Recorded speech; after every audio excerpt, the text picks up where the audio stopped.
Hello दोस्तों, स्वागत है आपका सतीश सर के वीडियोज़ में।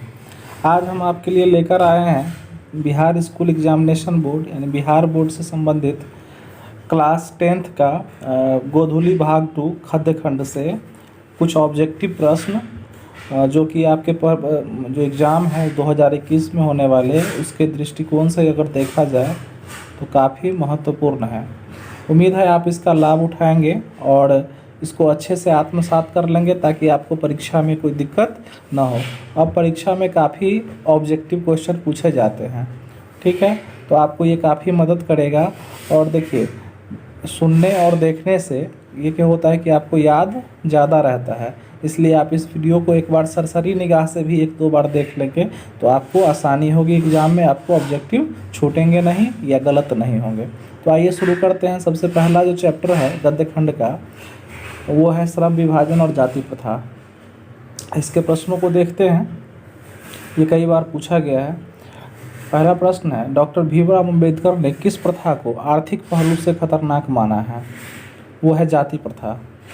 ऑप्शन घ है, यानी जाति प्रथा। यानी कि ये पूरा चैप्टर जो है श्रम विभाजन और जाति प्रथा, ये जाति प्रथा और श्रम के विभाजन से संबंधित इर्द गिर्द घूमती रहती है और इसके लेखक डॉक्टर भीमराव अंबेडकर हैं। तो पहला क्वेश्चन है कि डॉक्टर भीमराव अंबेडकर ने किस प्रथा को आर्थिक पहलू से खतरनाक माना है? तो जाति प्रथा को। दूसरा, भीमराव अंबेडकर का जन्म किस परिवार में हुआ था? एक दलित परिवार में हुआ था। याद रखिएगा, भीमराव अंबेडकर जी का जन्म एक दलित परिवार में हुआ था, ठीक है। तीसरा जो हमारा प्रश्न है वो है, डॉक्टर भीमराव अंबेडकर के प्रेरणा स्रोत रहे हैं, ठीक है, यानी कि उनके इंस्पिरेशन कौन थे, कौन से लोग थे जो उनको प्रेरित करते थे? तो वो थे सभी, बुद्ध थे, कबीर थे और ज्योतिबा फुले।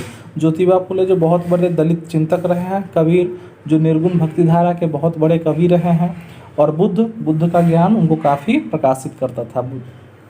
तो भीमराव अंबेडकर जी के प्रेरणा स्रोत ये तीनों थे, बुद्ध थे, कबीर थे और ज्योतिबा फुले, जो कि दलित चिंतक और संत थे, ठीक है। चौथा जो हमारा प्रश्न है वो है, अंबेडकर ने भारत की बेरोजगारी का प्रमुख एवं प्रत्यक्ष कारण किसे माना है? तो वो है जाति प्रथा को। उन्होंने जाति प्रथा को ही भारत की बेरोजगारी का प्रमुख एवं प्रत्यक्ष कारण माना है। उनका कहना था कि जाति के कारण जो जिसके अनुकूल कार्य है वो उसको ग्रहण नहीं कर पाता, यानी वो उस काम को नहीं कर पाता, चूँकि जाति उसे वैसा करने से रोकती है, ठीक है। तो इससे क्या होता है कि कार्य की कुशलता भी नहीं आ पाती और वो धीरे धीरे एक बेरोजगारी का रूप ले लेती है, ठीक है। तो उनका कहना है कि जाति प्रथा ही भारत में बेरोजगारी का प्रमुख एवं प्रत्यक्ष कारण है। पांचवा जो प्रश्न है हमारा वो है, अंबेडकर जी के अनुसार भाईचारे का वास्तविक रूप क्या है? तो दूध पानी के मिश्रण की तरह भाईचारे का वास्तविक स्वरूप है। याद रखिएगा, दूध पानी के मिश्रण की तरह उन्होंने बताया है, ठीक है। हमारा छठा क्वेश्चन जो है वो है कि बाबा साहेब भीमराव अंबेडकर का जन्म कब हुआ? ठीक है, तो 14 अप्रैल 1891 में, 14 अप्रैल 1891 में बाबा साहेब का जन्म हुआ। बाबा साहेब भीमराव अंबेडकर का जन्म किस राज्य में हुआ? तो आंसर है हमारा मध्य प्रदेश में, ठीक है। बाबा साहेब भीमराव अंबेडकर का जन्म मध्य प्रदेश में हुआ। आठवां प्रश्न है हमारा, बाबा साहब के अनुसार आदर्श समाज किसे कहा जाता है? बाबा साहब के अनुसार आदर्श समाज किसे कहा जाता है? तो बाबा साहब के अनुसार आदर्श समाज वो होता है जो समता, बंधुत्व और स्वतंत्रता पर आधारित होता है, ठीक है। वैसा समाज जो समता को धारण करता हो। समता का अर्थ होता है कि सबको समान, लेकिन जो बहुत पिछड़ा है, दलित है, वंचित है, उसको थोड़ा सा प्राथमिकता देकर उसको मेन स्ट्रीम में, मुख्य धारा में लाना ही समता कहलाता है, ठीक है। और दूसरा बंधुत्व है, ठीक है, सभी हम भाई भाई हैं, ठीक है। और स्वतंत्रता, सबको आज़ादी होनी चाहिए, ठीक है। आर्थिक आज़ादी, सामाजिक आज़ादी, राजनीतिक आज़ादी, मानसिक आज़ादी, ये सब आज़ादी होनी चाहिए। तो बाबा साहब के अनुसार आदर्श समाज होना चाहिए समता पर आधारित, बंधुत्व पर आधारित और स्वतंत्रता पर आधारित, यानी कि ये सभी कथन क्या है? सत्य है, यानी कि चौथा ऑप्शन हमारा सही है।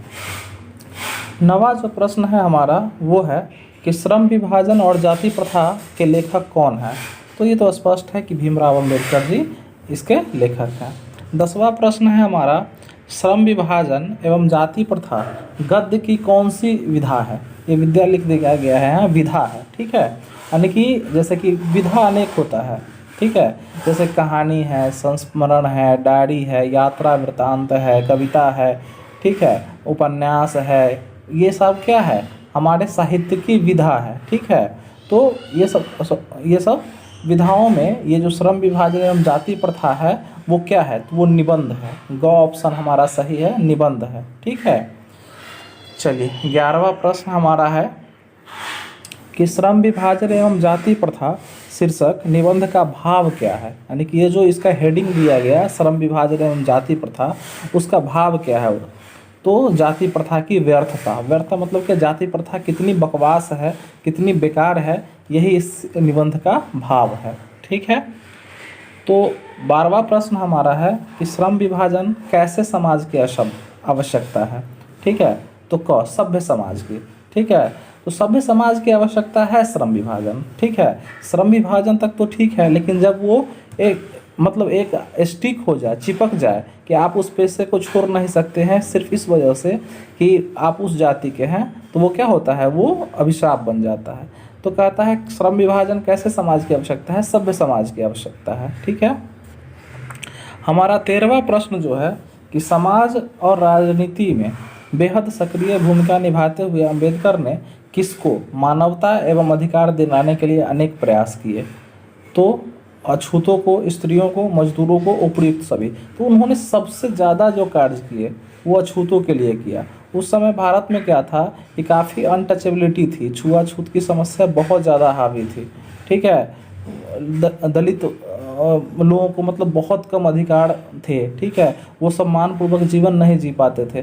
तो उनके लिए अंबेडकर जी ने बहुत कार्य किए, इसीलिए आज अंबेडकर जी को भगवान की तरह लोग पूजते हैं। तो वो अछूतों के उद्धारक रहे, इसलिए हमारा ऑप्शन क जो है अछूतों के लिए उन्होंने बहुत ज़्यादा कार्य किए, ठीक है। उनके अधिकार के लिए बहुत ज़्यादा उन्होंने काम किया। हमारा 14वां प्रश्न है कि जाति प्रथा का श्रम विभाजन मनुष्य की स्वेच्छा पर निर्भर नहीं रहता। मनुष्य की व्यक्तिगत भावना तथा व्यक्तिगत रुचि का इसमें कोई स्थान या महत्व नहीं रहता। प्रस्तुत गद्यांश किस पाठ से उद्धृत है? तो ये तो श्रम विभाजन और जाति प्रथा, अभी तो हम वही उसी चैप्टर का पूरा पढ़ रहे हैं, लेकिन इस लाइन को याद रखिएगा, ठीक है, कि जाति प्रथा का श्रम विभाजन मनुष्य की स्वेच्छा पर निर्भर नहीं रहता। मनुष्य की व्यक्तिगत भावना तथा व्यक्तिगत रुचि का इसमें कोई स्थान या महत्व नहीं रहता। ये किस पाठ से उद्धृत है? तो श्रम विभाजन और जाति प्रथा से, ठीक है। देखिए इस लाइन का मतलब भी थोड़ा समझ लीजिए कि जाति प्रथा का जो श्रम विभाजन, देखिए श्रम विभाजन आवश्यक है किसी भी समाज में, लेकिन जब श्रम विभाजन का आधार जाति हो जाए तो वो मनुष्य की स्वेच्छा पर निर्भर नहीं रहता। जैसे अगर किसी को का पैतृक पेशा मान के चलिए कि लकड़ी का काम है, लेकिन उसको उसमें कोई दिलचस्पी नहीं है, उसका हुनर कुछ और है, ठीक है, फिर भी उसको मजबूरन जाति प्रथा के कारण वो दूसरा काम नहीं कर पाता है, ठीक है। तो क्या हुआ? जो विभाजन है श्रम का वो उसकी स्वेच्छा पर नहीं है, अपनी इच्छा पर नहीं है, उसको पैतृक रूप से और सामाजिक बंधन के रूप से उसको वो काम थोप दिया जाता है, ठीक है। इसमें व्यक्तिगत भावना और व्यक्तिगत रुचि का कोई स्थान नहीं होता। देखिए इसको ऐसे समझिए कि श्रम विभाजन आवश्यक है, अम्बेडकर जी ने माना है, लेकिन जब इसका आधार जाति हो जाए तो ये बहुत बुरी चीज़ है, क्योंकि उससे क्या होता है कि हमारा जो प्रोडक्टिविटी है, उत्पादकता है, वो भी कम जाता है, अच्छा काम भी नहीं होता, क्योंकि हमारी रुचि उसमें विशेष नहीं होती है।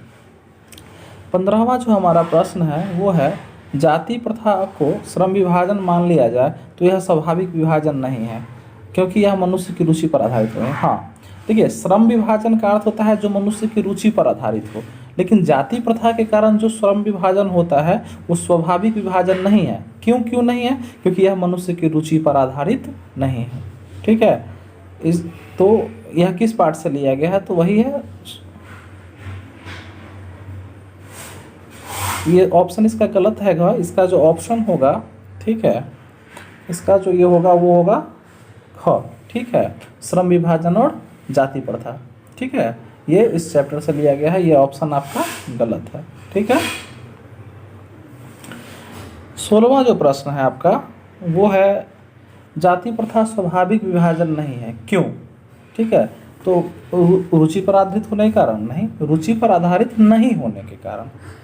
कोई भी यदि आपसे पूछे कि जाति प्रथा स्वाभाविक विभाजन नहीं है, अम्बेडकर जी ने ऐसा क्यों कहा, तो कहिएगा कि क्योंकि यह रुचि पर आधारित नहीं है।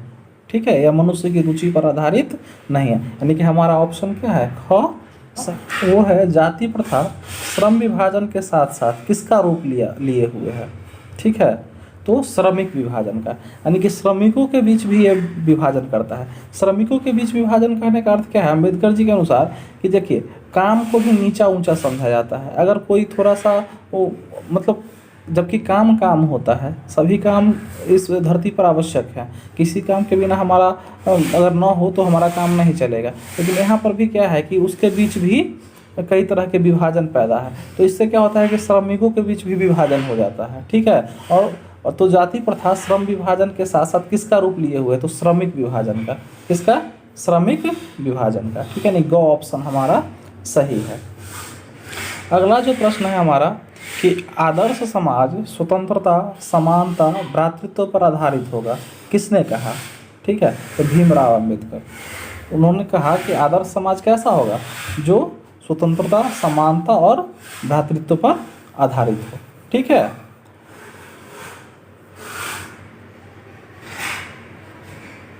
हमारा 19वां प्रश्न है सभ्य समाज की आवश्यकता क्या है। सभ्य समाज की आवश्यकता क्या है, तो सभ्य समाज की आवश्यकता जो है वो है श्रम विभाजन। ठीक है, श्रम विभाजन आवश्यक है, लेकिन उसका बेस क्या नहीं होना चाहिए, जाति नहीं होनी चाहिए। ठीक है, 20वां प्रश्न हमारा भाईचारे का दूसरा नाम क्या है। भाईचारे का दूसरा नाम है लोकतंत्र। ठीक है, जिसमें जनता का जनता के लिए जनता के द्वारा शासन चलाया जाता है, प्रत्यक्ष या अप्रत्यक्ष रूप से। ठीक है, भारत में जाति प्रथा का मुख्य कारण क्या है, बेरोजगारी। ठीक है, ग ऑप्शन सही है। अगला जो प्रश्न हमारा 22 यानी 22वां, बुद्धा एंड हिज धम्मा के लेखक कौन है। ठीक है, तो भीमराव अम्बेडकर जी। बुद्धा एंड हिज धम्मा यानी धम्म के लेखक कौन है, भीमराव अम्बेडकर जी। तो उम्मीद है आपको ये जो पहला चैप्टर था, ठीक है, वो आपको उसका जो ऑब्जेक्टिव है, प्रमुख ऑब्जेक्टिव आपके ये आप याद कर लेंगे इसको। ये आपके परीक्षा के दृष्टिकोण से काफ़ी महत्वपूर्ण है। ठीक है, और अब हम और इसमें डिस्क्रिप्शन में हम डाल देंगे इसका PDF लिंक भी, अगर आप चाहें तो इसको बार बार देख सकते हैं। तो देखते रहिए सतीश सर के वीडियोज, दूसरे में हम दूसरे चैप्टर का लेके आएंगे। तो थैंक